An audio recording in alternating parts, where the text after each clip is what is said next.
Hi folks, Puffin here with your Antifa News Briefa for March 12th, 2022. This one's about fascists, Nazis in Hungary, France, America, Brazil, and of course Russia.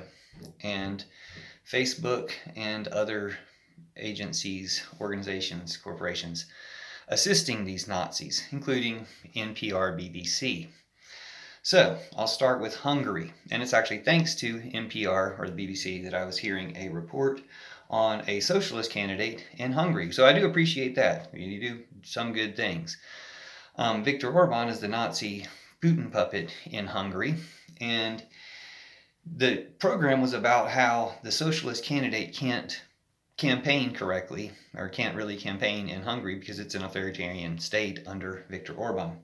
And the last thing they mentioned was how the selling point that Orban used to prevent them from winning this latest election was by telling them that if the socialists did win, they would end up going to war in Ukraine, meaning go to war against Russia to support Ukraine if the socialists won.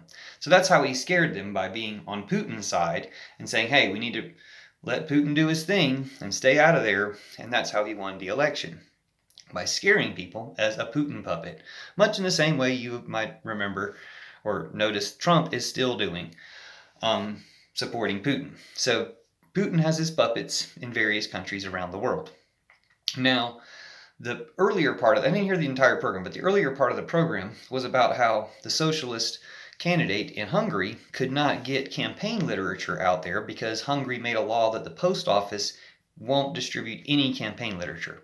Now, there are other organizations that will distribute campaign literature, but when he approached them, they just wouldn't take his business. So the public institution won't deliver it, and the private ones can just elect not to deliver it. So they shut down the ability to distribute campaign literature, or any news agencies broadcasting or reporting on their rallies, things like that. So just stifling their campaign by stifling the media. And it makes you think that they stifled it that heavy-handedly, or like with a hammer. It gives me ideas that, and I know this isn't true, but it gives me a fantasy that Hungary is like, medieval Legoland, and everybody's wearing those little hoods, and they've got like hand-cranked printing presses with like big wooden cogwheels like Smurfs and stuff. And I know that's not really the case, but it gives me this fantasy that that's how they shut it down in Hungary, by shutting it down, by sticking a spoke in the cog. Now, here in America, they actually shut it down, and in other countries as well. They shut down our access to information and our ability to campaign correctly on Facebook. Like, I saw Facebook break up all the Bernie groups and hide us all from each other so there could be no massive movement for Bernie. They did that in the middle of the 2016 campaign, when Hillary Clinton said on national TV, come out of your secret groups, destroy the groups that you tricked people into, things like that. But even more sinister, Facebook, and they did the same tactics to elect Trump in America that we don't talk about, but I have talked about plenty of times on my channel. The same tactics that they used in America, we know they did in Brazil and in some other countries, Madagascar, places like this, that Putin bought the election. He bought it through Facebook. In the case of Bolsonaro, also incorporating the BBC. I remember getting really angry for 6 months, a few years back, 5-6 years back, when every night BBC was reporting on how popular Bolsonaro was for 6 months. And then 3 days before the election, they reported that Facebook and Twitter removed 150,000 fake accounts that were pumping up Bolsonaro. Now, my problem with that is that, first of all, Facebook and Twitter not only knew about it, they were responsible for it. They got to come out like acting like the heroes at the end after all the accounts had done their work. But they did the same thing in America, and they do the same thing in other countries to help Putin elect fascists. And it's Putin, and it's fascism, because Bolsonaro was Trump of the tropics, said all the exact same things Trump said to spread Trump virus, make it a genocide as much as possible, lied about it in the exact same ways Trump did. And at least to Brazil's credit, they're trying him for genocide and war crimes, crimes against humanity. We need to do the same for Trump and arrest Putin's number one invader here. But I was reminded of all that coverage on the BBC by, once again, the BBC covering the election in France, which I guess the first round just happened this weekend, or coming up this weekend. They didn't even mention the name of the leftist, if any, candidate. I guess maybe it's Macron running against a right-wing Nazi challenger who I don't remember their name, but they mentioned them, and the entire report was about them. So I know it's sensational, and we do need to talk about the Nazis. That's why I'm doing it right here.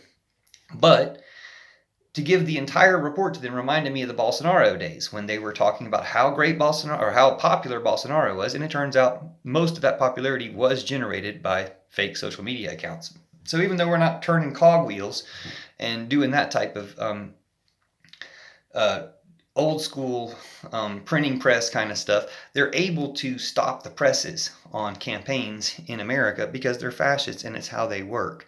And even though Trump is out of office, he's still pulling levers and picking, picking candidates and things like that. And they're letting him do it because he's picking losers in some way, and because he's sucking all these people into a trap to show that they're all captured by Putin. But if you let him keep doing it, Putin will once again capture the American government, as he did under the Trump regime. So when people ask why didn't Putin invade Ukraine under Trump? Because he was too busy invading America. But we do have to stop that invasion and have to stop this invasion of fascism as it seeped into all these countries. We see it trying to seep into France. We saw it take over Brazil and India. Unfortunately, Modi is still in power, another Putin puppet, and Trump. And you can tell by the fact that, as Orban said, if we don't keep our reins in power, somebody will stop Putin. Well, they're all Putin puppets, and that's why we need to stop them.